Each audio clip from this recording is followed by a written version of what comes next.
के जितने भी लोग हैं सबको पता है कि एक चोर का बेटा चोरी होता है। और मनीष कश्यप जी कहीं ना कहीं एक फौजी के बेटा है।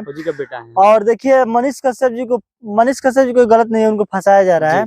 और मनीष कश्यप जी को इसलिए फंसाया जा रहा है क्योंकि मनीष कश्यप जी एक बिहार में उभरता सितारा थे जो कि जातिवाद को खत्म करना चाहते हैं। और यही सरकार बिहार की जो जातिवाद का जनगणना करा रही है। तो हम यही पूछना चाहते हैं तेजस्वी यादव जी आप ही से कि आप क्यों नहीं बेरोजगार का जनगणना कराए? हमारे जनता के टैक्स के पैसे से 500 करोड़ आप बर्बाद किए और उस पे हमारे न्यायालय हाई कोर्ट की तरफ से, सुप्रीम कोर्ट की तरफ से ऑर्डर मिल गया कि जाति जनगणना नहीं होगा बिहार में।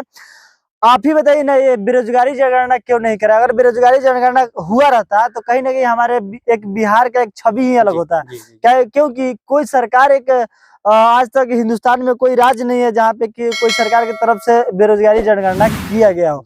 वही जनगणना अगर बेरोजगारी पे होता है तो कहीं ना कहीं एक तेजस्वी यादव का छवि ही अलग होता है। और रही बात मनीष कश्यप की, तो सच्चाई में देर है लेकिन अंधेर नहीं है। मनीष कश्यप जी आज भी समझिए जेल से बाहर ही हैं। और वो मनीष कश्यप जब पूरे 8 महीना में अगर एक पुल को गिरा सकते हैं तो समझ लीजिए कि 6 महीना में सरकार भी गिरा सकते हैं। जब जो खगड़िया जो बांध पे खगड़िया भागलपुर में जो पुल बन रहा था उस पे मनीष कश्यप जी जब अपना माइक लेकर गए तो वहां के जितने भी अधिकारी पदाधिकारी जितने भी थे सब लोग भागे। और वहीं जो भागे उसके बाद से मनीष कश्यप जी वहीं पे, क्योंकि वो सिविल इंजीनियर है, वो वहीं पे चैलेंज ठोक दिए कि 5 साल के अंदर में पुल गिर जाएगा। 1 साल भी नहीं लगी, 1 साल भी नहीं लगी, 8 से 9 महीने के अंदर में पुल गिर गया। तो आप समझ सकते हैं कि बिहार सरकार कितना मतलब लचर स्थिति है बिहार सरकार का। और तेजस्वी यादव केवल फेंकने में आगे हैं, काम करने में आगे नहीं। तेजस्वी यादव देखिए बाप क्या है, चारा घोटाला, बेटा क्या निकला, पुल घोटाला। तेजस्वी यादव और नीतीश कुमार इतने चैलेंज के साथ बोल रहे हैं कि उसमें जो दोषी पाया जाएगा उसके ऊपर कानूनी कार्रवाई कड़ी किया जाएगा।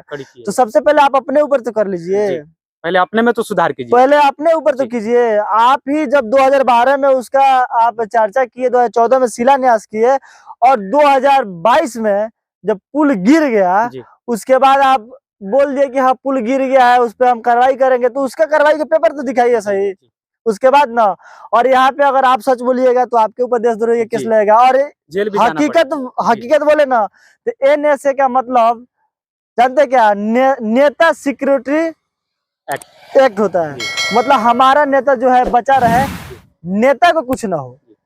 और यही तेजस्वी यादव हम आपसे ही पूछना चाहते हैं कि आपके 17 नेता 17 विधायक जो है उसमें से 15 विधायक के ऊपर, और जो जिसका गिरफ्तारी होना था वो शिक्षा मंत्री है जो मुंह में पान लगाकर बोलते रहता है। तो आप समझ सकते हैं कि जब शिक्षा मंत्री ही हमारे बिहार में लचर है तो शिक्षा का क्या व्यवस्था होगा। और रही बात जो अभी मैट्रिक इंटर का रिजल्ट आया है तो हम एक शब्द में बोलना चाहते हैं कि ये सब फर्जी रिजल्ट है। आप हमको भी टांग सकते हैं, कोई दिक्कत नहीं है, क्योंकि ये फर्जी रिजल्ट है तो फर्जी ही बोलेंगे। 15 दिन में कोई रिजल्ट नहीं आता है। और दूसरी बात, मनीष कश्यप को जल्द से जल्द रिहा करना ही पड़ेगा, नहीं तो आप समझ सकते हैं कि आपका बिहार बर्बाद हो रहा है। और बिहार इस पे तो 24 में एकदम बिहार की जनता एकदम सवाल है आपसे। मनीष कश्यप जी की माँ बोल रही थी कि रिपोर्टिंग नहीं करने देंगे जेल से निकलेंगे, इस पे क्या? नहीं देखिए, किसी की भी माँ अगर मेरे ऊपर ऐसा कोई दिक्कत होता है तो मेरी भी माँ बोलेगी रिपोर्टिंग नहीं करे, क्योंकि हम अपने बच्चों को कैसा हूँ खिला लेंगे। लेकिन ऐसा नहीं है, मनीष कश्यप जी बिहार के शेर है, बिहार का बेटा है और रहेंगे, कभी भी रहेंगे। आने वाले समय में जेल से बाहर भी आएंगे ना वही छवि रहेगा। एक अनिकेत रंजन जी है, उनके लिए आशीर्वाद यात्रा निकाल रहे हैं, काफी लोग का सहयोग भी रह रहा है, उन पे क्या कहना है? देखिए अनिकेत रंजन जी के जहां तक बात हुआ कि अनिकेत रंजन जी को बहुत लोग मतलब बोल रहा है कि अनिकेत रंजन अपना चेहरा फेमस करने के लिए कर रहा है। लेकिन वही अनिकेत रंजन जब एक आर्मी के जवान को पीट करके जेल में भेजा गया था तो सबसे पहले अनिकेत रंजन ही आवाज उठाया, उसके बाद से मनीष कश्यप जी आए। और मनीष कश्यप जी जिस दिन धरना पे बैठे उसके 72 घंटे के अंदर में आर्मी के जवान को निकाल दिया गया, उस पर कोई टीका टिप्पणी सरकार का नहीं हुआ। इसीलिए तो तेजस्वी यादव खल रहा है कि अभी हम कुछ किए नहीं, तब तक एक आम आदमी, एक आम पत्रकार जेल से बाहर करा लिया, वो भी फौजी क्यों। तो आप समझ सकते हैं कि बिहार का मतलब देखिए बड़े बड़े नेशनल मीडिया जो हैं बैठ कर ऐसी में बात करते हैं। मनीष कश्यप जी को मीडिया वाले नहीं है, यूट्यूबर बोलते हैं। अगर मनीष कश्यप जी, अगर हम लोग यूट्यूबर है ना तो वो भी लोग टीवी हवा है, ये भाई टीवी हवा है। हाँ टीवी हवा देख है, लीजिए पक्का है टीवी हवा है। अगर हम लोग यूट्यूबर है तो आप लोग टीवी हवा है, क्या है कि आप लोग बस चेक आता है महीना में, और जिसके नाम से चेक आता है उसी के नाम से आप लोग पॉजिटिव दिखाते हैं, नेगेटिव नहीं दिखाते हैं।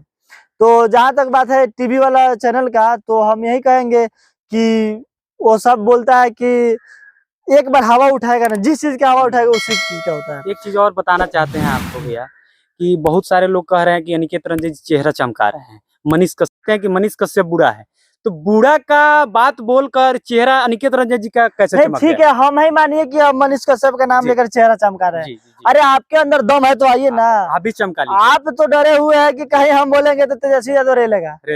और तेजस्वी यादव सबको पता है कि नौवा फेल है, पता है कि तेजस्वी यादव नौवा फेल है। तो जब नौवा फेल इंसान एक टीचर की बहाली के लिए बीपीएससी करा सकता है, तो आप समझ सकते हैं कि आप अगर सच्चाई बोलेंगे तो आपके ऊपर कौन सा दफा लगेगा, कोई गारंटी नहीं है।